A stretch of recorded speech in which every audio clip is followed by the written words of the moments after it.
പ്രിയപ്പെട്ട കുട്ടികളെ, ഇന്ന് നമ്മുടെ പുതിയ യൂണിറ്റ്, അഞ്ചാമത്തെ യൂണിറ്റായ സർഫസ് കെമിസ്ട്രി നമുക്ക് തുടങ്ങാം. ഓക്കെ, അപ്പോൾ ആദ്യം എന്താണ് സർഫസ് കെമിസ്ട്രി എന്നാണ് നമ്മൾ പഠിക്കാൻ പോകുന്നത്. നിങ്ങൾ താഴ്ന്ന ക്ലാസ്സിലൊന്നും പഠിക്കാത്ത കുറച്ച് ടേമുകൾ, പുതിയ ടേമുകൾ നമ്മൾ ഈ ചാപ്റ്ററിൽ പരിചയപ്പെടുന്നുണ്ട്. അപ്പോൾ അതിൽ ആദ്യം എന്താണ് സർഫസ് കെമിസ്ട്രി? ഇപ്പോൾ നമുക്ക് ചുറ്റിലും ഒരുപാട് തരം കെമിക്കൽ റിയാക്ഷൻസ്, ഒരുപാട് തരം റിയാക്ഷൻസ് നടക്കുന്നുണ്ട് അല്ലേ? ഇവിടെ നമ്മളൊരു പ്രത്യേക തരം റിയാക്ഷൻസിനെ കുറിച്ചാണ് പഠിക്കാൻ പോകുന്നത്. ഒരു സബ്സ്റ്റൻസിൻ്റെ അല്ലെങ്കിൽ ഒരു വസ്തുവിൻ്റെ സർഫസിൽ നടക്കുന്ന ചില റിയാക്ഷൻ. ഇപ്പോൾ ഒരു എക്സാമ്പിൾ പറയുകയാണെങ്കിൽ നിങ്ങൾക്ക് എല്ലാവർക്കും പരിചയമുള്ള ഒരു എക്സാമ്പിൾ ഞാൻ പറയാം. കൊറോഷൻ അല്ലേ? ഇരുമ്പ് തുരുമ്പിക്കുന്നത് ഒരു സർഫസ് ഫിനോമിനയാണ്. അതായത് നമ്മുടെ അടുത്തുള്ള ആ ഇരുമ്പിൻ്റെ വസ്തു എന്താണോ അതിൻ്റെ സർഫസിലാണ് ആ റിയാക്ഷൻ നടക്കുന്നത് അല്ലേ? കൊറോഷൻ നടക്കുന്നത്. കൊറോഷൻ നടക്കാൻ ഒരുപാട് സമയം എടുക്കുന്നുണ്ടെങ്കിലും ഇപ്പോൾ ഒരു ജസ്റ്റ് എന്തെങ്കിലും ഒരു ഇരുമ്പിൻ്റെ ഒരു വസ്തു അത് കൊറോഷൻ നടക്കാൻ തുടങ്ങിയിട്ടുണ്ട്, അത് തുരുമ്പിക്കാൻ തുടങ്ങിയിട്ടുണ്ട്. നമ്മളത് എടുത്തിട്ട് ഒരു സാൻഡ് പേപ്പർ കൊണ്ട് നന്നായിട്ട് ഉരതി കഴിഞ്ഞാൽ നമുക്ക് ആ തുരുമ്പ് എന്ത് ചെയ്യാൻ പറ്റും? റിമൂവ് ചെയ്യാൻ പറ്റും. അതായത് ആ ഇരുമ്പിൻ്റെ സർഫസിലാണ് ആ റിയാക്ഷൻ നടന്നത് അല്ലേ? ഒരു സർഫസ് ചേഞ്ചാണ് അവിടെ നടന്നത്, സർഫസിൽ നടക്കുന്ന ഒരു ചേഞ്ചാണ് അല്ലേ? അപ്പോൾ അങ്ങനെയുള്ള ചില റിയാക്ഷൻസ്, ഒരു സബ്സ്റ്റൻസിൻ്റെ സർഫസിൽ നടക്കുന്ന ചില ചേഞ്ചസിനെ കുറിച്ചും ആ സർഫസിൻ്റെ നാച്ചറിനെ കുറിച്ചിട്ടും എക്സ്പ്ലെയിൻ ചെയ്യുന്ന കെമിസ്ട്രിയിലെ ഒരു ബ്രാഞ്ചാണ് സർഫസ് കെമിസ്ട്രി എന്ന് പറയുന്നത്. അങ്ങനെയുള്ള ഒരുപാട് റിയാക്ഷൻസ് ഉണ്ട് സർഫസിൽ, ചില സബ്സ്റ്റൻസിൻ്റെ സർഫസിൽ വെച്ച് നടക്കുന്ന, സർഫസിൽ മാത്രം നടക്കുന്ന ചില ചേഞ്ചസ്. അങ്ങനെയുള്ള ഒരുപാട് എക്സാമ്പിൾസ് നമ്മൾ പഠിക്കുന്നുണ്ട്. അപ്പോൾ അങ്ങനെയുള്ള റിയാക്ഷൻസിനെ കുറിച്ചും ആ റിയാക്ഷൻ നടക്കുന്ന സർഫസിൻ്റെ നാച്ചറിനെ കുറിച്ചുമെല്ലാം പഠിക്കുന്ന കെമിസ്ട്രിയുടെ ബ്രാഞ്ചിനെയാണ് സർഫസ് കെമിസ്ട്രി എന്ന് പറയുന്നത്. അപ്പോൾ എന്താണ് സർഫസ് കെമിസ്ട്രി എന്ന് പറഞ്ഞു കഴിഞ്ഞാൽ, surface chemistry deals with the nature of surfaces അല്ലേ? ചില പ്രത്യേക സബ്സ്റ്റൻസിൻ്റെ സർഫസുകളെ കുറിച്ച്, അതിൻ്റെ സർഫസിൻ്റെ നാച്ചറിനെ കുറിച്ചും ആ സർഫസിൽ നടക്കുന്ന ചില ചേഞ്ചസിനെ കുറിച്ചും എക്സ്പ്ലെയിൻ ചെയ്യുന്നു. Surface chemistry deals with the nature of surfaces and also with the changes which takes place on the surface or interface എന്നാണ് പറഞ്ഞത്. ചില സബ്സ്റ്റൻസിൻ്റെ സർഫസിൽ വെച്ച് നടക്കുന്ന ചില ചേഞ്ചസ്, ചില റിയാക്ഷൻസിനെ കുറിച്ചും ആ സർഫസിൻ്റെ നാച്ചറിനെ കുറിച്ചും എക്സ്പ്ലെയിൻ ചെയ്യുന്ന കെമിസ്ട്രിയുടെ ബ്രാഞ്ചിനെയാണ് സർഫസ് കെമിസ്ട്രി എന്ന് പറയുന്നത്. അപ്പോൾ നമുക്ക് ചുറ്റിലും ഇങ്ങനെയുള്ള ഒരുപാട് വസ്തുക്കളുണ്ട്. അവയ്ക്ക് ചില പ്രത്യേക സബ്സ്റ്റൻസിനെ അതിൻ്റെ സർഫസിലേക്ക് അട്രാക്റ്റ് ചെയ്യാനും സർഫസിലെ അക്യൂമുലേറ്റ് ചെയ്യിക്കാനും അവിടെ ചില ചേഞ്ചസ്, ചില റിയാക്ഷൻസ് നടത്താനും കഴിയും. ഇപ്പോൾ ഞാൻ ഒരു എക്സാമ്പിൾ പറയാം. നിങ്ങളുടെ വീട്ടിലൊക്കെ വയസ്സായ ആളുകളുണ്ടെങ്കിൽ അവരോട് ചോദിച്ചാൽ നിങ്ങൾക്ക് അറിയാൻ പറ്റും. നമ്മൾ കിണറൊക്കെ കുഴിച്ചു കഴിഞ്ഞാൽ ഈ കിണറിൽ വെള്ളം അല്ലെങ്കിൽ ആ കിണർ പ്യൂരിഫൈ ചെയ്യുന്നതിന്, ആ കിണർ വൃത്തിയാക്കുന്നതിന് വേണ്ടി അതിലേക്ക് കുറച്ച് കരി പൊടിച്ചിടാറുണ്ട് പണ്ട് കാലങ്ങളിലൊക്കെ ആളുകൾ. ഈ കരി പൊടിച്ചിടുന്നത് എന്തിനാണെന്ന് വെച്ചാൽ അതിലുള്ള പോയ്സണസായ, കിണറിനുള്ളിലുള്ള പോയ്സണസായ ഗ്യാസിനെയെല്ലാം റിമൂവ് ചെയ്യുന്നതിന് വേണ്ടിയിട്ടാണ്. നിങ്ങൾ വീട്ടിൽ വയസ്സായ ആളുകളൊക്കെ ഉണ്ടെങ്കിൽ അവരോട് ചോദിച്ചാൽ അവർ പറഞ്ഞു തരും. അവർ പറയും അത് കിണറിൻ്റെ ഉള്ളിൽ വൃത്തിയാക്കുന്നതിന് വേണ്ടിയിട്ടാണ്, കിണറ്റിലെ വെള്ളം ശുചിയാക്കുന്നതിന് വേണ്ടിയിട്ടാണെന്നൊക്കെയാണ് പറയുക. അപ്പോൾ അതിന് പിന്നിലുള്ള കെമിസ്ട്രി എന്ന് പറഞ്ഞു കഴിഞ്ഞാൽ അത് അവിടെ ഒരു സർഫസ് ഫിനോമിനയാണ് നടക്കുന്നത്. അതായത് ഈ ചാർക്കോളിന്, ഈ കരിക്കൊരു പ്രത്യേകതയുണ്ട്. അതിന് ചുറ്റിലുമുള്ള ഗ്യാഷ്യസ് മോളിക്യൂൾസിനെ അതിൻ്റെ സർഫസിലേക്ക് വലിച്ചെടുക്കാൻ കഴിയും. സർഫസിലേക്കാണ് വലിച്ചെടുക്കുന്നത്. ഇവിടെ അബ്സോർപ്ഷൻ അല്ല നടക്കുന്നത്. അബ്സോർപ്ഷൻ എന്ന് പറഞ്ഞു കഴിഞ്ഞാൽ ഇപ്പോൾ ഒരു എക്സാമ്പിൾ പറയുകയാണ്, ഒരു സ്പോഞ്ച് നമ്മൾ വെള്ളത്തിലിട്ട് കഴിഞ്ഞാൽ അതെന്താ ചെയ്യുക? വെള്ളത്തെ അബ്സോർബ് ചെയ്യുകയാണ് ചെയ്യുന്നത്. അതിൻ്റെ ഉള്ളിലേക്ക് വെള്ളത്തെ വലിച്ചെടുക്കും. ഇവിടെ ഉള്ളിലേക്ക് വലിച്ചെടുക്കുന്നില്ല, മറിച്ച് അതിൻ്റെ സർഫസിൽ മാത്രം എന്ത് ചെയ്യുന്നു? അക്യൂമുലേറ്റ് ചെയ്യിക്കുന്നു. ഓക്കെ, അപ്പോൾ അങ്ങനെ നമ്മൾ ഈ കരി പൊടിച്ചിട്ട് കഴിഞ്ഞാൽ എന്താ സംഭവിക്കുക? ഈ കരി അതിനുള്ളിലുള്ള, ഈ കിണറിനുള്ളിലുള്ള പോയ്സണസ് ആയ ഗ്യാസിനെ എല്ലാം അതിൻ്റെ സർഫസിലേക്ക് അക്യൂമുലേറ്റ് ചെയ്യിക്കും. ഓക്കെ, അപ്പോൾ അവിടെ എന്ത് ചെയ്യും? ആ പോയ്സണസ് ഗ്യാസ് എല്ലാം ഈ കരി റിമൂവ് ചെയ്യുന്നു. അതുപോലെ വേറൊരു എക്സാമ്പിൾ, നിങ്ങൾക്ക് വളരെ ഫെമിലിയർ ആയ ഒരു എക്സാമ്പിളാണ്. നമ്മൾ എന്തെങ്കിലും ഒരു ഇലക്ട്രോണിക് ഉപകരണം വാങ്ങിക്കഴിഞ്ഞാൽ, ഇപ്പോൾ നിങ്ങളൊരു മൊബൈൽ ഫോൺ വാങ്ങിയെന്ന് വിചാരിക്കുക. ആ മൊബൈൽ ഫോൺ വാങ്ങിക്കഴിഞ്ഞാൽ അതിൻ്റെ ബോക്സിനുള്ളിൽ നിങ്ങൾക്ക് മൊബൈൽ ഫോണിൻ്റെ കൂടെ ചെറിയൊരു പാക്ക് കാണാൻ പറ്റും. ഒരു പാക്കറ്റിനുള്ളിൽ ഒരു എന്താ പറയുക, ഒരു റൗണ്ട് ഷേപ്പിലുള്ള ഒരു സബ്സ്റ്റൻസ് ഫില്ല് ചെയ്തൊരു ചെറിയ പാക്കറ്റ് കാണാൻ പറ്റും. നമ്മൾ എന്ത് വസ്തുക്കൾ വാങ്ങിക്കഴിഞ്ഞാലും അതിനുള്ളിൽ കൂടെയൊക്കെ ഒരു പാക്ക് ഉണ്ടായിരിക്കും. എന്തിനു വേണ്ടിയിട്ടാണ് ഈ ഇലക്ട്രോണിക് ഉപകരണങ്ങളുടെയൊക്കെ പാക്കറ്റിനുള്ളിൽ ബോക്സിനുള്ളിൽ ഈ പാക്ക് വെക്കുന്നതെന്ന് നിങ്ങൾക്കറിയുമോ? പലർക്കും അതിൻ്റെ ഉത്തരം അറിയുമായിരിക്കും. ഈ പാക്കറ്റിനുള്ളിൽ ഉള്ള ഒരു വസ്തുവിൻ്റെ പേര് സിലിക്ക ജെല്ലാണ്. ഈ സിലിക്ക ജെല്ലിൻ്റെ പ്രത്യേകത അതിന് ചുറ്റിലുമുള്ള മോയ്സ്ചർ കണ്ടന്റിനെ അതിൻ്റെ സർഫസിലേക്ക് അട്രാക്ട് ചെയ്യിക്കാൻ, അല്ലെങ്കിൽ അതിൻ്റെ സർഫസിലേക്ക് അക്യൂമുലേറ്റ് ചെയ്യാനുള്ള ഒരു കഴിവുണ്ട്. അപ്പോൾ എന്താണ്, ഈ ബോക്സിനുള്ളിലുള്ള മോയ്സ്ചർ കണ്ടന്റ് എല്ലാം എന്ത് ചെയ്യും, ഈ സിലിക്ക ജെൽ അതിൻ്റെ സർഫസിലേക്ക് വലിച്ചെടുക്കും. അപ്പോൾ മോയ്സ്ചർ കണ്ടന്റ് കൺട്രോൾ ചെയ്യുന്നതിന്, മോയ്സ്ചർ കണ്ടന്റ് കൂടുതലായി കഴിഞ്ഞാൽ ഈ ഉപകരണങ്ങൾ കേടായി പോകും അല്ലേ. അപ്പോൾ ഈ ഉപകരണങ്ങൾക്ക് കേടൊന്നും സംഭവിക്കാതിരിക്കാൻ മോയ്സ്ചർ കണ്ടന്റ് കൺട്രോൾ ചെയ്യുന്നതിന് വേണ്ടിയിട്ടാണ് ഈ സിലിക്ക ജെൽ ഇതിനുള്ളിൽ വെക്കുന്നത്. ഓക്കെ, അപ്പോൾ ഈ സിലിക്ക ജെല്ലിൻ്റെ പാക്കറ്റാണ് നമ്മൾ എന്തെങ്കിലും ഉപകരണങ്ങളൊക്കെ വാങ്ങുന്ന സമയത്ത് നമുക്ക് അതിനുള്ളിൽ കാണാൻ പറ്റുന്ന ചെറിയ പാക്ക്. ഓക്കെ, അപ്പോൾ അവിടെയും നടക്കുന്നത് എന്താണ്, ഈ സിലിക്ക ജെൽ എന്ത് ചെയ്യുന്നു, വാട്ടർ മോളിക്യൂൾസിനെ അതിൻ്റെ സർഫസിലേക്ക് അട്രാക്ട് ചെയ്യുന്നു, അതിൻ്റെ സർഫസിൽ കൊണ്ടുവന്ന് അക്യൂമുലേറ്റ് ചെയ്യിക്കുന്നു. ഉള്ളിലേക്ക് പെനിട്രേറ്റ് ചെയ്ത് പോകുന്നില്ല ഈ വാട്ടർ മോളിക്യൂൾ, അതിൻ്റെ സർഫസിൽ മാത്രം എന്ത് ചെയ്യുന്നു, പറ്റിപ്പിടിച്ച് നിൽക്കുകയാണ് ചെയ്യുന്നത്. അവിടെ ഒരു സർഫസ് ഫിനോമിനയാണ് നടക്കുന്നത്. അപ്പോൾ ഇങ്ങനെയുള്ള ഒരുപാട് സർഫസ് റിയാക്ഷൻസ് നമ്മുടെ ചുറ്റിലും നടക്കുന്നുണ്ട്. അങ്ങനെയുള്ള റിയാക്ഷൻസിനെ കുറിച്ച് പഠിക്കുന്ന കെമിസ്ട്രിയുടെ ബ്രാഞ്ചിനെയാണ് സർഫസ് കെമിസ്ട്രി എന്ന് പറയുന്നത്. അപ്പോൾ എന്താണ് സർഫസ് കെമിസ്ട്രി എന്ന് പറഞ്ഞു കഴിഞ്ഞാൽ, it deals with the nature of surfaces and the changes which takes place on the surfaces or interface എന്നാണ് പറഞ്ഞത്. ഓക്കെ, അപ്പോൾ നമ്മൾ പറഞ്ഞ കൊറോഷൻ പോലെയുള്ള റിയാക്ഷൻസ് എല്ലാം എന്താണ്, ഒരു സർഫസിൽ നടക്കുന്ന അല്ലെങ്കിൽ ഒരു ഇൻ്റർഫേസിൽ നടക്കുന്ന റിയാക്ഷനാണ്. അപ്പോൾ എന്താണ് ഈ ഇൻ്റർഫേസ് എന്ന് പറഞ്ഞു കഴിഞ്ഞാൽ? ഇൻ്റർഫേസ് എന്ന് പറയുന്ന ടേം നിങ്ങൾ കേട്ടിട്ടുണ്ടോ? അല്ലെങ്കിൽ നമ്മൾ സർഫസ് എന്നതുകൊണ്ട് ഉദ്ദേശിക്കുന്നത്, ഈ റിയാക്ഷൻ നടക്കുന്ന സർഫസ് എന്നതുകൊണ്ട് ഉദ്ദേശിക്കുന്നത് എന്താണ്? ഒരു രണ്ട് ഡിഫറെൻറ്റ് ഫേസുകളെ തമ്മിൽ സെപ്പറേറ്റ് ചെയ്യുന്ന ഒരു ബൗണ്ടറി, അതിനെയാണ് നമ്മൾ ഇൻ്റർഫേസ് എന്ന് പറയുന്നത്. രണ്ട് ഡിഫറെൻറ്റ് ഫേസുകളെ തമ്മിൽ സെപ്പറേറ്റ് ചെയ്യുന്ന ഒരു ബൗണ്ടറിയെയാണ് ഇൻ്റർഫേസ് എന്നതുകൊണ്ട് ഉദ്ദേശിക്കുന്നത്. അപ്പോൾ ഇവിടെ നിങ്ങൾക്ക് എക്സാമ്പിളായിട്ട് ഞാൻ എടുത്തിരിക്കുന്നു, നമ്മൾ വാട്ടറിൽ ഒരു ഇൻസൊല്യൂബിൾ ആയിട്ടുള്ള ഒരു സോൾട്ട് എടുത്തിരിക്കുന്നു. വാട്ടറിൽ ഇൻസൊല്യൂബിളായ ഒരു സോൾട്ട്. ഓക്കെ, ഇപ്പോൾ വാട്ടറിൽ നമ്മൾ നാഫ്തലിൻ ഇട്ടു എന്ന് വിചാരിക്കുക. വാട്ടറിൽ ഇൻസൊല്യൂബിളാണ് നാഫ്തലിൻ. അപ്പോൾ വാട്ടറിലേക്ക് നമ്മൾ ഈ നാഫ്തലിൻ ഇട്ട് കഴിഞ്ഞാൽ അത് അവിടെ ഇൻസൊല്യൂബിൾ ആയിട്ട് കിടക്കും. അപ്പോൾ ഇതൊരു ഇൻസൊല്യൂബിൾ സോൾട്ടാണ്. അതിന് ചുറ്റിലും വാട്ടർ മോളിക്യൂൾസ്, രണ്ട് ഡിഫറെൻറ്റ് ഫേസസ് ഉണ്ട്. ഇവിടെ സോളിഡാണ്, പുറത്തുള്ളത് ലിക്വിഡാണ് അല്ലേ. ഈ സോളിഡിനെയും ലിക്വിഡിനെയും സെപ്പറേറ്റ് ചെയ്യുന്ന ഈ ബൗണ്ടറിയെയാണ് നമ്മൾ ഇൻ്റർഫേസ് എന്ന് പറയുന്നത്, സർഫസ് ഓർ ഇൻ്റർഫേസ് എന്ന് പറയുന്നത്. അപ്പോൾ എന്താണ് ഇൻ്റർഫേസ് എന്ന് പറഞ്ഞു കഴിഞ്ഞാൽ, ദ സർഫസ് വിച്ച് സെപ്പറേറ്റ് അല്ലെങ്കിൽ which make a boundary between two different phases അല്ലേ. രണ്ട് ഡിഫറെൻറ്റ് ഫേസുകൾക്കിടയിലുള്ള ഒരു ബൗണ്ടറിയെ, അതിനെയാണ് നമ്മൾ ഇൻ്റർഫേസ് എന്ന് പറയുന്നത്. ഇവിടെ വെച്ചിട്ടാണ് എന്ത് നടക്കുന്നത്, ഈ സർഫസ് റിയാക്ഷൻസ് നടക്കുന്നത്. ഓക്കെ, ഇപ്പോൾ വേറൊന്ന്, രണ്ട് ഇമ്മിസിബിൾ ലിക്വിഡ്സ് എടുത്തിരിക്കുന്നു. ഇപ്പോൾ ഓയിലും വാട്ടറും എടുത്തു എന്ന് വിചാരിക്കുക, അത് ഇമ്മിസിബിൾ ആണ്. അപ്പോൾ അത് രണ്ട് സെപ്പറേറ്റ് ലെയേഴ്സ് ആയിട്ട് കിടക്കും. അതിൻ്റെ ഒരു ബൗണ്ടറി ഇവിടെ നിങ്ങൾക്ക് കാണാൻ പറ്റും. ഈ രണ്ട് ഇമ്മിസിബിൾ ലിക്വിഡ്സിൻ്റെയും ഇടയിലുള്ള ഈ ബൗണ്ടറിയെയാണ് നമ്മൾ ഇൻ്റർഫേസ് എന്ന് പറയുന്നത്. അതുപോലെ അപ്പോൾ വേറൊന്ന് എടുത്തിരിക്കുന്നു, ഒരു ലിക്വിഡും ആ ലിക്വിഡിൽ ഇൻസൊല്യൂബിളായ ഒരു ഗ്യാസും അല്ലേ, അതിനിടയിലുള്ള ഈ ബൗണ്ടറിയെയാണ് നമ്മൾ ഇൻ്റർഫേസ് എന്ന് പറയുന്നത്. അപ്പോൾ നമുക്ക് ഇൻ്റർഫേസിനെ എങ്ങനെ ഇൻഡിക്കേറ്റ് ചെയ്യാം എന്നാണ് അടുത്തതായിട്ട് പറയാൻ പോകുന്നത്. ഇൻ്റർഫേസിനെ നമുക്ക് ഒന്നുകിൽ ഒരു ഹൈഫൺ ഉപയോഗിച്ചിട്ടോ അല്ലെങ്കിൽ സ്ലാഷ് ഉപയോഗിച്ചിട്ടോ നമുക്ക് ഇൻഡിക്കേറ്റ് ചെയ്യാൻ പറ്റും. അപ്പോൾ ഇവിടെ ഈ ഇൻ്റർഫേസിനെ ഇൻഡിക്കേറ്റ് ചെയ്യുന്നത്, ഇവിടെ സോളിഡും ലിക്വിഡുമാണുള്ളത് അല്ലേ. സോളിഡായ സോൾട്ടും ലിക്വിഡുമാണ് ഇവിടെയുള്ള രണ്ട് ഡിഫറെൻറ്റ് ഫേസസ്. അതിനെ സെപ്പറേറ്റ് ചെയ്യുന്ന ഇൻ്റർഫേസ് ആണിത്. അപ്പോൾ നമ്മൾ എന്ത് കൊടുക്കുന്നു, സോളിഡ് ഹൈഫൺ ലിക്വിഡ് അല്ലെങ്കിൽ സോളിഡ് സ്ലാഷ് ലിക്വിഡ് എന്ന് കൊടുക്കുന്നു. ഓക്കെ, ഇപ്പോൾ ഇവിടെയാണെങ്കിലും രണ്ടും ലിക്വിഡാണ്, ഇമ്മസിബിൾ ലിക്വിഡ്സ് ആണ്. അപ്പോൾ നമ്മൾ എന്ത് കൊടുത്തു, ഇൻ്റർഫേസിനെ ഇൻഡിക്കേറ്റ് ചെയ്യുന്നതിന് വേണ്ടിയിട്ട് ലിക്വിഡ് ഹൈഫൺ ലിക്വിഡ് അല്ലെങ്കിൽ ലിക്വിഡ് സ്ലാഷ് ലിക്വിഡ് എന്ന് കൊടുക്കുന്നു.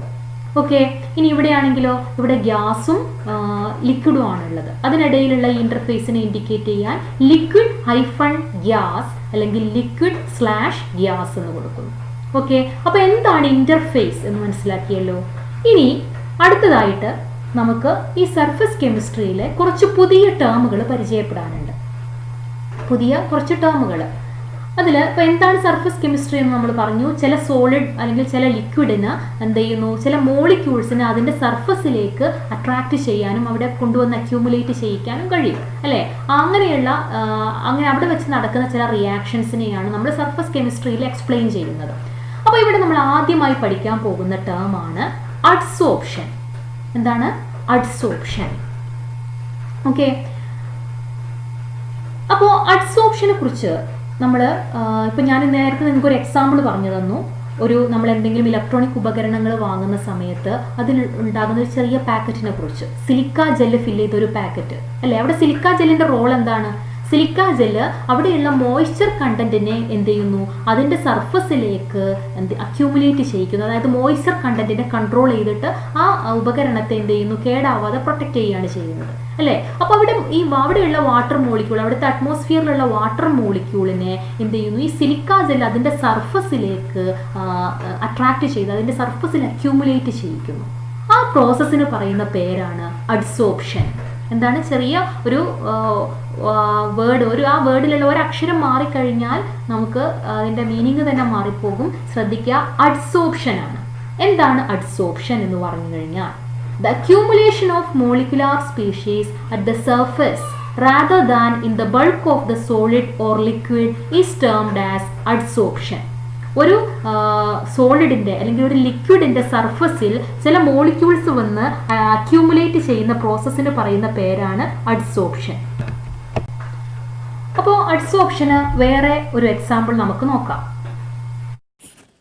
അപ്പോൾ ഇവിടെ ചാർക്കോൾ ഫില്ല് ചെയ്ത ഒരു ബീക്കറിലേക്ക് ഓക്സിജൻ ഗ്യാസ് നമ്മൾ ഫില്ല് ചെയ്യുകയാണ്. അപ്പോൾ നമുക്ക് കാണാൻ പറ്റും ഓക്സിജൻ ഗ്യാസ് ഈ ചാർക്കോളിൻ്റെ സർഫസിൽ വന്ന് അക്യൂമുലേറ്റ് ചെയ്യുന്നത്. അതായത് ചാർക്കോൾ ഓക്സിജൻ ഗ്യാസിനെ അതിൻ്റെ സർഫസിൽ അഡ്സോർബ് ചെയ്യുന്നു. ഓക്കെ, അപ്പോൾ അതിൻ്റെ ഫലമായിട്ട് ചാർക്കോളിൻ്റെ സർഫസിൽ ഓക്സിജൻ ഗ്യാസിൻ്റെ കോൺസെൻട്രേഷൻ ഇൻക്രീസ് ചെയ്യുന്നു. അപ്പോൾ ഇവിടെ ചാർക്കോള് ഈ ഗ്യാഷ്യസ് മോളിക്യൂൾസിനെ അഡ്സോർബ് ചെയ്തു. ഇനി നമ്മൾ ഒരു ലിക്വിഡ് ഫില്ല് ചെയ്ത, ഇപ്പോൾ വാട്ടർ ആയിക്കോട്ടെ, ഒരു ലിക്വിഡ് ഫില്ല് ചെയ്ത ബീക്കറിൽ ഏതെങ്കിലും ഒരു ഗ്യാസ് നമ്മൾ ഫില്ല് ചെയ്യുകയാണ്. നമുക്ക് കാണാൻ പറ്റും ഈ ഗ്യാഷ്യസ് മോളിക്യൂൾസ് ആ ലിക്വിഡിൻ്റെ സർഫസിൽ വന്ന് അക്യൂമുലേറ്റ് ചെയ്യുന്നു. അതായത് ആ ലിക്വിഡിൻ്റെ സർഫസിൽ ഈ ഗ്യാഷ്യസ് മോളിക്യൂൾസിനെ അഡ്സോർബ് ചെയ്യുന്നു. ഇവിടെ ചാർക്കോള് ഓക്സിജൻ ഗ്യാസിനെ അതിൻ്റെ സർഫസിലേക്ക് അഡ്സോർബ് ചെയ്തു. ഈ ലിക്വിഡ് അതിൻ്റെ സർഫസിലേക്ക് ഈ ഗ്യാഷ്യസ് മോളിക്യൂൾസിനെ അഡ്സോർബ് ചെയ്തു. രണ്ടും നമുക്ക് അഡ്സോർപ്ഷൻ്റെ എക്സാമ്പിളുകളായിട്ട് എടുക്കാൻ പറ്റുന്നതാണ്. ഓക്കെ,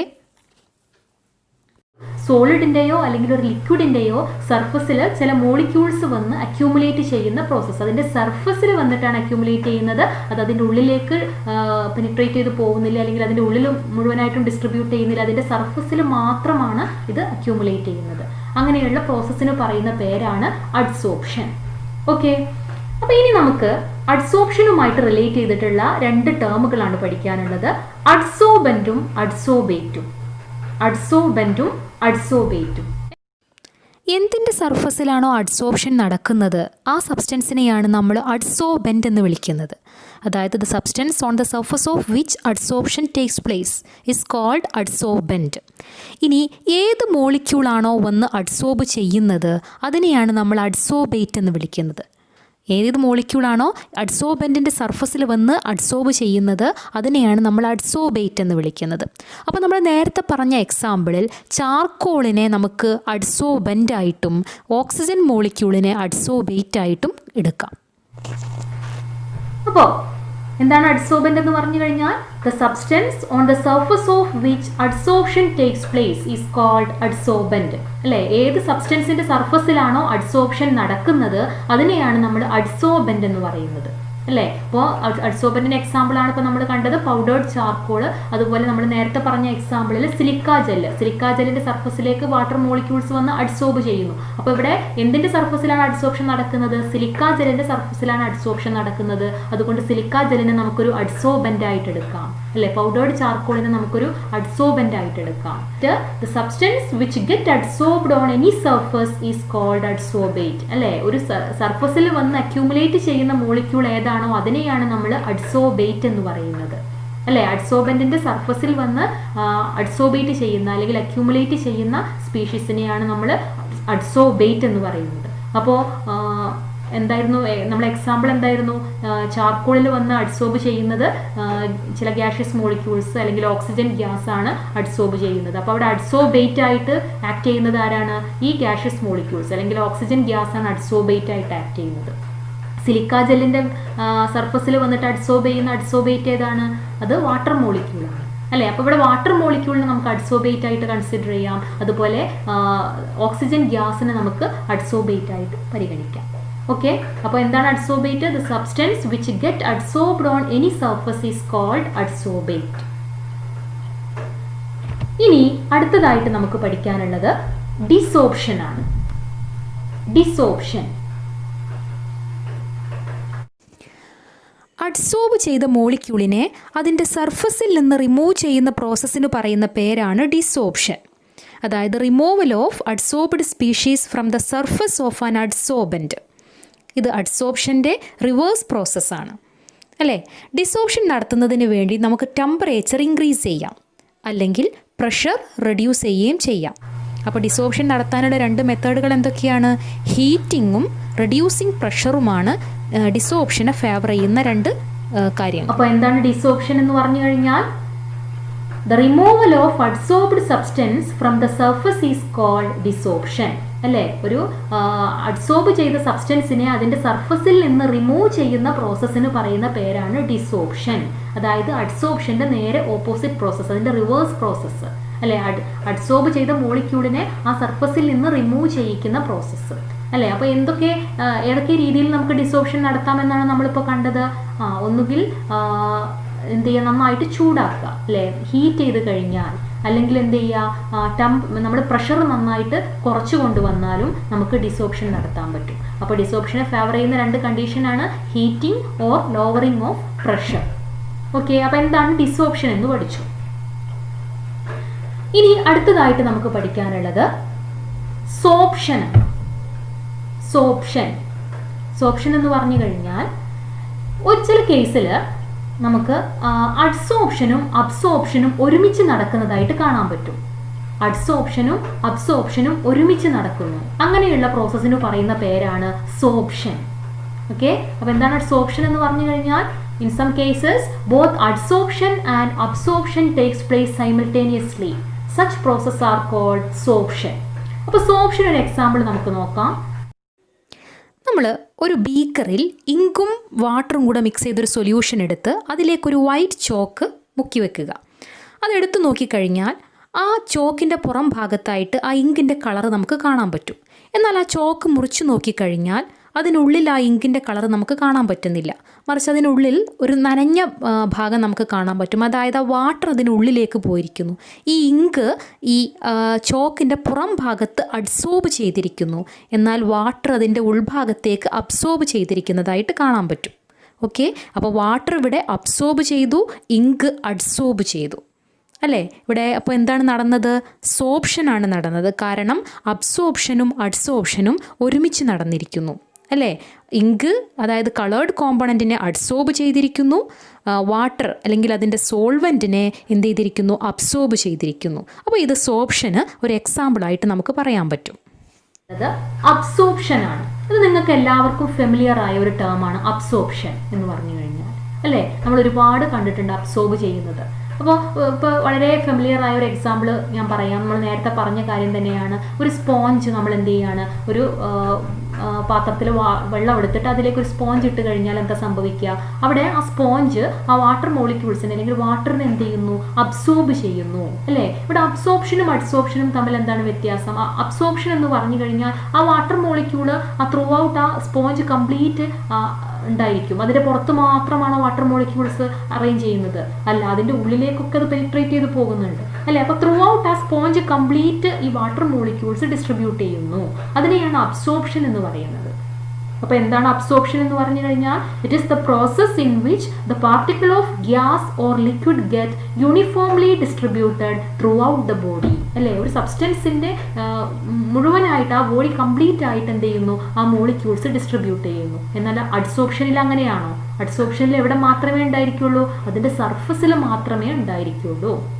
അപ്പോൾ എന്താണ് അബ്സോർപ്ഷൻ എന്ന് പറഞ്ഞു? It is the process in which the particle of gas or liquid get uniformly distributed through out the body, അല്ലേ? ഒരു സബ്സ്റ്റൻസ് കംപ്ലീറ്റ് ആയിട്ട് അതിൻ്റെ പുറത്തും അതിൻ്റെ സർഫസിലും അതിൻ്റെ ബൾക്ക് ഫേസിലും എല്ലായിടത്തും കംപ്ലീറ്റ് എന്ത് ചെയ്യുന്നു? മറ്റൊരു മോളിക്യൂൾസ് അല്ലെങ്കിൽ മറ്റൊരു സബ്സ്റ്റൻസിൻ്റെ മോളിക്യൂൾസ് അറേഞ്ച് ചെയ്യുകയാണെങ്കിൽ, ഡിസ്ട്രിബ്യൂട്ട് ചെയ്യുകയാണെങ്കിൽ അതിനെയാണ് നമ്മൾ അബ്സോർപ്ഷൻ എന്ന് പറയുന്നത്. അപ്പോൾ എന്താണ് അബ്സോർപ്ഷനും അഡ്സോർപ്ഷനും തമ്മിലുള്ള ഡിഫറൻസ്. ഒരു അക്ഷരത്തിലുള്ള ഡിഫറൻസേ ഉള്ളൂ. ഒന്ന് അഡ്സോർപ്ഷൻ ആണ്, ഒന്ന് അബ്സോർപ്ഷൻ ആണ്. എന്നാൽ അവിടെ വലിയൊരു വ്യത്യാസമുണ്ട്. എന്താണ് അതിൻ്റെ അബ്സോർപ്ഷനും അഡ്സോർപ്ഷനും തമ്മിലുള്ള മെയിൻ ഡിഫറൻസസ് എന്തൊക്കെയാണെന്ന് നമുക്ക് നോക്കാം. ഒന്നാമത്തത് എന്താണ് അഡ്സോർപ്ഷൻ എന്ന് തന്നെ പറയാം. എന്താണ് അഡ്സോർപ്ഷൻ എന്ന് പറഞ്ഞു കഴിഞ്ഞാൽ മോളിക്യൂൾസ് ഒരു സബ്സ്റ്റൻസിന്റെ സർഫസിൽ അക്യൂമുലേറ്റ് ചെയ്യുന്നതിനെയാണ് നമ്മൾ അഡ്സോർപ്ഷൻ എന്ന് പറയുന്നത്, അല്ലേ? അബ്സോർപ്ഷൻ എന്ന് പറഞ്ഞു കഴിഞ്ഞാലോ മോളിക്യൂൾസ് ഒരു സബ്സ്റ്റൻസിന്റെ മുഴുവനായിട്ട് അതിന്റെ ബോഡി മുഴുവനായിട്ടും യൂണിഫോംലി ഡിസ്ട്രിബ്യൂട്ട് ചെയ്യുന്നതിനെയാണ് നമ്മൾ അബ്സോർപ്ഷൻ എന്ന് പറയുന്നത്, അല്ലേ? അപ്പോൾ അബ്സോർപ്ഷൻ എന്ന് പറഞ്ഞു കഴിഞ്ഞാൽ it is the accumulation of molecular species at the surface rather than in the bulk of A solid or liquid, അല്ലേ? ബൾക്ക് ഫേസിലേക്ക് പോകുന്നില്ല, ഇവിടെ മാത്രം അതിന്റെ സർഫസിൽ മാത്രമേ അക്യൂമുലേറ്റ് ചെയ്യുന്നുള്ളൂ. അതാണ് അഡ്സോർപ്ഷൻ. എന്നാൽ അബ്സോർപ്ഷൻ എന്ന് പറഞ്ഞു കഴിഞ്ഞാലോ the particle of gas or liquid get uniformly distributed through out the body, അല്ലേ? ഒരു സബ്സ്റ്റൻസിന്റെ ബോഡിയിൽ കംപ്ലീറ്റ് ആയിട്ട് അതിന്റെ പുറത്തും ഉള്ളിലും എല്ലാം എന്ത് ചെയ്യുന്നു, യൂണിഫോംലി ഡിസ്ട്രിബ്യൂട്ട് ചെയ്യുന്ന പ്രോസസ്സാണ് അബ്സോർപ്ഷൻ, അല്ലേ? അപ്പോൾ അഡ്സോർപ്ഷൻ എന്ന് പറയുന്നത് ഒരു സർഫസ് ഫിനോമിനയാണ്, എന്നാൽ അബ്സോർപ്ഷൻ എന്ന് പറയുന്നത് ഒരു ബൾക്ക് ഫിനോമിനയാണ്, അല്ലേ? അതുപോലെ അഡ്സോർപ്ഷന്റെ റേറ്റ് എന്ത് ചെയ്യുന്നു, it is rapid at the beginning and rate slowly decreases, അല്ലേ? അഡ്സോർപ്ഷൻ സ്റ്റാർട്ടിങ്ങിൽ എന്തായിരിക്കും, വളരെ സ്പീഡിൽ നടക്കുന്നു, എന്നാൽ അതിൻ്റെ റേറ്റ് എന്ത് ചെയ്യുന്നു, മെല്ലെ മെല്ലെ കുറയാൻ തുടങ്ങും, അല്ലേ? അതിൻ്റെ സർഫസിൽ കംപ്ലീറ്റ് അഡ്സോർബ് ചെയ്ത് കഴിഞ്ഞാൽ പിന്നെ എന്തായിരിക്കും, അതിൻ്റെ റേറ്റ് എന്ത് ചെയ്യുന്നു, കുറഞ്ഞു വരുന്നു. എന്നാൽ അബ്സോർപ്ഷൻ അങ്ങനെയല്ല, it occurs at uniform rate, അത് ഒരു യൂണിഫോം റേറ്റിലാണ് നടക്കുന്നത്. അപ്പോൾ ഇത്രയുമാണ് അഡ്സോർപ്ഷനും അബ്സോർപ്ഷനും തമ്മിലുള്ള മെയിൻ ഡിഫറൻസസ്. അപ്പോൾ എന്തൊക്കെയാണ് പറഞ്ഞത്? അഡ്സോർപ്ഷൻ എന്ന് പറഞ്ഞു കഴിഞ്ഞാൽ ഒരു സബ്സ്റ്റൻസിന്റെ സർഫസിൽ മോളിക്യൂൾസ് വന്ന് അക്യൂമുലേറ്റ് ചെയ്യുന്ന പ്രോസസ്സാണ് അഡ്സോർപ്ഷൻ. എന്നാൽ അബ്സോർപ്ഷൻ എന്ന് പറഞ്ഞു കഴിഞ്ഞാൽ ഒരു സബ്സ്റ്റൻസിന്റെ ബോഡി ത്രൂ ഔട്ട് എന്ത് ചെയ്യുന്നു, അത് യൂണിഫോംലി ഡിസ്ട്രിബ്യൂട്ട് ചെയ്യുന്നു, മോളിക്യൂൾസ് യൂണിഫോംലി ഡിസ്ട്രിബ്യൂട്ട് ചെയ്യുന്നതാണ് അബ്സോർപ്ഷൻ. അഡ്സോർപ്ഷൻ എന്ന് പറയുന്നത് ഒരു സർഫസ് ഫിനോമിനയാണ്. അബ്സോർപ്ഷൻ എന്ന് പറഞ്ഞു കഴിഞ്ഞാൽ ഒരു ബൾക്ക് ഫിനോമിനയാണ്. അഡ്സോർപ്ഷൻ എന്ത് ചെയ്യുന്നു, it is rapid at the beginning and slowly decreases, rate എന്ത് ചെയ്യുന്നു, പിന്നെ എന്ത് ചെയ്യുന്നു, മെല്ലെ ഡിക്രീസ് ചെയ്യാൻ തുടങ്ങുന്നു. എന്നാൽ അബ്സോർപ്ഷൻ എങ്ങനെയാണ് നടക്കുന്നത്, ഒരു യൂണിഫോം റേറ്റിലാണ് നടക്കുന്നത്. ഓക്കെ, അപ്പോൾ ഇന്ന് നമ്മൾ ഇത്രയും കാര്യങ്ങളാണ് ഡിസ്കസ് ചെയ്യുന്നത്. അപ്പോൾ എന്താണ് അബ്സോർപ്ഷനും അഡ്സോർപ്ഷനും തമ്മിലുള്ള ഡിഫറൻസ് എന്ന് പഠിച്ചു. അപ്പോൾ ഇന്ന് എന്തൊക്കെയാണ് നമ്മൾ പഠിച്ചത്? എന്താണ് സർഫസ് കെമിസ്ട്രി എന്ന് പഠിച്ചു. സർഫസ് കെമിസ്ട്രിയിലെ നമ്മുടെ മെയിനായിട്ട് നമുക്ക് യൂസ് ചെയ്യുന്ന കുറച്ച് ടേമുകളാണ് നമ്മൾ ഇന്ന് പരിചയപ്പെട്ടത്. എന്താണ് അഡ്സോർപ്ഷൻ, എന്താണ് അഡ്സോർബൻറ്റ്, അഡ്സോർബേറ്റ്, എന്താണ് സോർപ്ഷൻ, എന്താണ് ഡിസോർപ്ഷൻ, എന്തൊക്കെയാണ് അഡ്സോർപ്ഷനും അബ്സോർപ്ഷനും തമ്മിലുള്ള ഡിഫറൻസസ്. ഇത്രയും കാര്യങ്ങളാണ് ഇന്ന് നമ്മൾ പഠിച്ചത്. ബാക്കി നമുക്ക് അടുത്ത ക്ലാസ്സിൽ ഡിസ്കസ് ചെയ്യാം. ഓക്കെ.